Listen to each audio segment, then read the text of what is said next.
एक छोटे से गांव के किनारे पर घने जंगलों और अंधेरी पहाड़ियों के बीच एक दंत कथा छुपी हुई थी।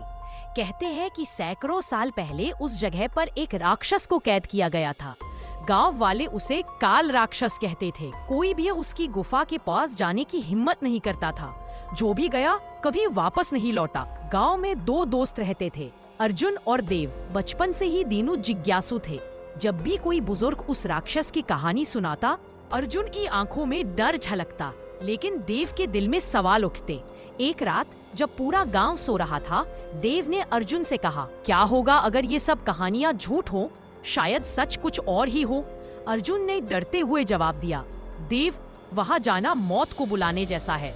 लेकिन देव नहीं माना। दोनों ने तय किया कि अगले दिन वे उस जंगल की ओर निकलेंगे। सुबह की पहली किरणों के साथ दोनों गहरी घाटी की ओर बढ़े। हवा भारी थी, पेड़ों की सरसराहट मानो चेतावनी दे रही थी। जैसे जैसे वे आगे बढ़ते, ठंड बढ़ती गई और वातावरण में एक अनजाना बोझ महसूस होने लगा। अचानक उन्हें जमीन पर पुराने खून के धब्बे दिखे। अर्जुन का दिल तेज धड़। घंटों चलने के बाद वे एक विशाल गुफा तक पहुंचे। गुफा का मुंह ऐसा लग रहा था मानो कोई उसे लगातार देख रहा हो। अंधकार गहरा था। देव ने मशाल जलाई और दोनों अंदर चले गए। गुफा की दीवारों पर अजीब सी आकृतियां बनी हुई थी। कुछ जगहों पर देवताओं की मूर्तियां भी उकेरी गई थी, जैसे किसी ने उन्हें रक्षा के लिए बनाया हो। अचानक एक गूंजती हुई आवाज आई, तुम यहाँ क्यों आए हो? दोनों चौंक गए। आवाज इतनी भारी थी कि गुफा हिल उठी। अचानक अंधेरे से एक विशाल आकृति उभरी। उसकी आंखें अंगारे की तरह जल रही थी। शरीर से धुआं निकल रहा था। वही था काल राक्षस। देव ने कांपते हुए कहा, हम सच जानना चाहते थे। राक्षस ने हंसते हुए कहा, सच ये है कि मुझे देवताओं ने श्राप दिया था। मैं इंसान था, लेकिन अपने लालच और पापों के कारण राक्षस बना दिया गया।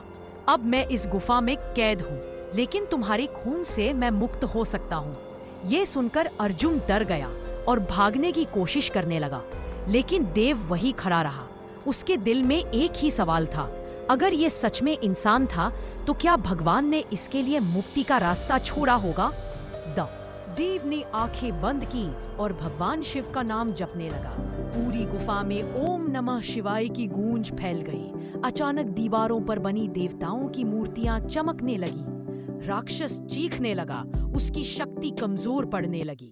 अर्जुन ने वापस आकर देव का हाथ पकड़ा। दोनों ने मिलकर प्रार्थना की।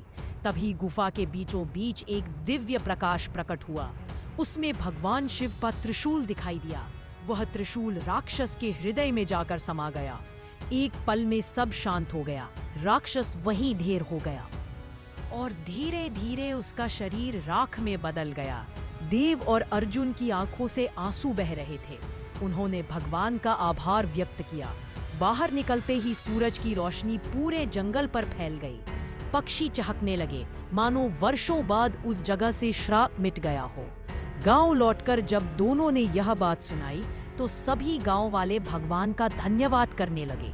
अर्जुन ने देव से कहा, तू सही था, हिम्मत और विश्वास से ही हम सच्चाई तक पहुंच पाए। देव मुस्कुराया और बोला, हमें डर नहीं, भगवान पर भरोसा करना चाहिए।